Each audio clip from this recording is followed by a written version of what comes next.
उन्हाळ्यात भाज्या येत नाहीत असं आपण म्हणतो. खरंच येत नाहीत, पण त्या आपल्या आवडीच्या येत नाहीत. पण उन्हाळ्यात ह्या खास भाज्या असतात, त्या येतात. आपण कोणतीही भाजी सहसा आठवड्यातून 15 दिवसातून एकदा बनवतो. त्याच भाज्या आपण नेहमीसुद्धा बनवत नाही. तर ह्या भाज्यासुद्धा आपण बदल म्हणून उन्हाळ्यात खास बनवल्या पाहिजेत. चला सुरुवात करूया.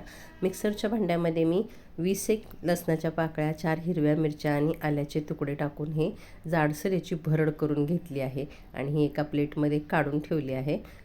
थोडंसं 1 चमचा वाटण त्यातच ठेवलं. त्यामध्ये 1 कांदा, टोमॅटो, कोथिंबीर टाकून थोडं पाणी टाकून हे आपण वाटून घ्यायचं आहे. खूप पातळ नाही करायचं. इथं गोसावळी मी घेतली होती पाव किलो.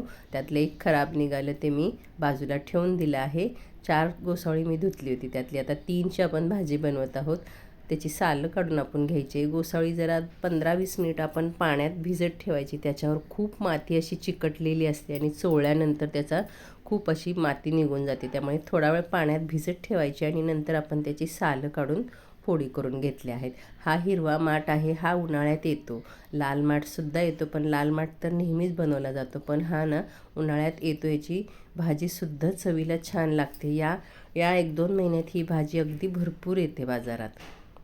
उन्हाळ्यात तशा पालेभाज्या सगळ्या कमीच येतात, पण येतात त्या चवीला खूप छान असतात. तीसुद्धा मी स्वच्छ धुवून ठेवली होती आणि बारीक कापून घेतली आहे. लोखंडाच्या कढईमध्ये 2 चमचे मोहरी, जिरं, वाटून घेतलेलं वाटण.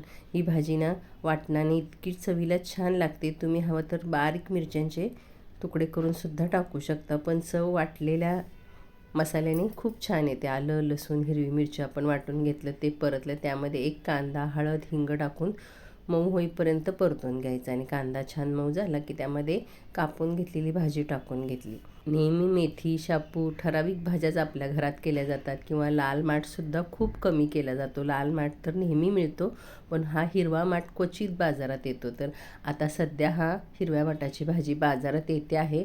चवीलासुद्धा खूप छान लागते आणि भाकरीबरोबर अगदी रुचकर लागते. भाजी थोडी परतली की त्यामध्ये चवीपुरतं मीठ टाकून घेतलं आहे. 2 चमचे भाजलेल्या शेंगदाण्याचं कूट टाकून घेतलं आहे. याच्यावर झाकण ठेवून आपण याला 2च मिनिट आपण झाकण ठेवायचं आहे, म्हणजे भाजी थोडी वाफवली जाते आणि चवसुद्धा छान लागते.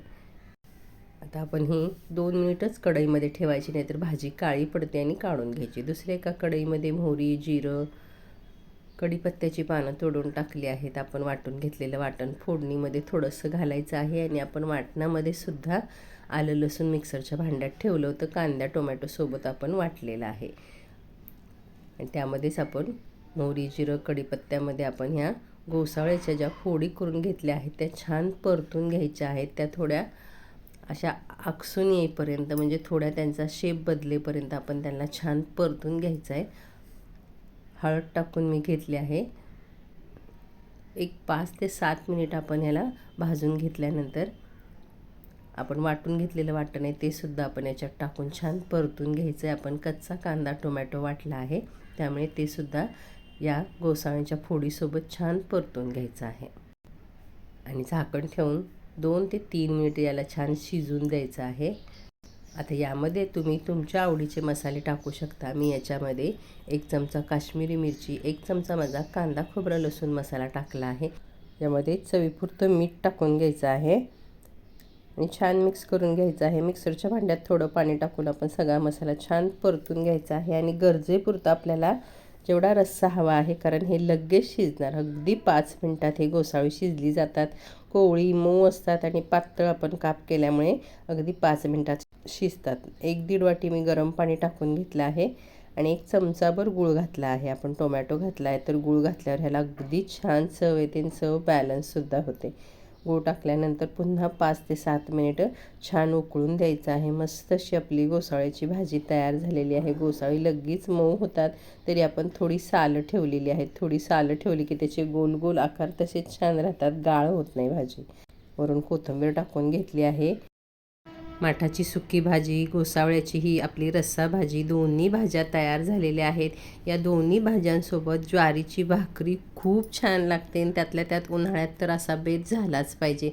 खूप मसाले, खूप तिखट आणि नेहमीच्याच आपल्या वाटणघाटांच्या भाज्या न करता आज अगदी साध्या सोप्या पद्धतीने पालेभाजी आणि गलक्याची किंवा गोसावळ्याची भाजी, काही ठिकाणी याला गलक्याची भाजीसुद्धा म्हणतात, तर असा आपला बेत तयार झालेला आहे. तुम्हाला कसा वाटला आजचा बेत जरूर कमेंट करा. चॅनलवर नवीन असाल तर सबस्क्राईब करा. रेसिपी आवडली असेल तर एक लाईकसुद्धा करायचा आहे आणि आपल्या मित्रमैत्रिणींसोबत शेअरसुद्धा करायचा आहे. पालेभाजी अशी लोखंडाच्या कढईतून पटकन काढून ठेवायची, नाहीतर खूप काळी पडते. आपली रस्साभाजी पालेभाजी तयार आहे. आपण ताटामध्ये वाढून घेऊया. उन्हाळ्यामध्ये आपल्या आवडीच्या किंवा घरात लोक खातात त्या भाज्या मिळत नसल्या तरी अशा भाज्या मिळतात, त्या आणून आपल्याला बनवाव्याच लागतात. कारण दुपारच्या जेवणात कमीत कमी एवढं तरी असायलाच हवं. मस्त अशी गरम गरम भाकरी, पालेभाजी, रस्साभाजी, सलाड आणि सोबत ताक ठेवलं आहे. त्या ताकामध्ये मी ओवा, भाजलेलं जिरं, दालचिनीची पूड 1 चिमट टाकली आहे. काळं मीठ टाकून मस्त मिक्स केलं आहे. कसा वाटला बेत नक्की सांगा. धन्यवाद.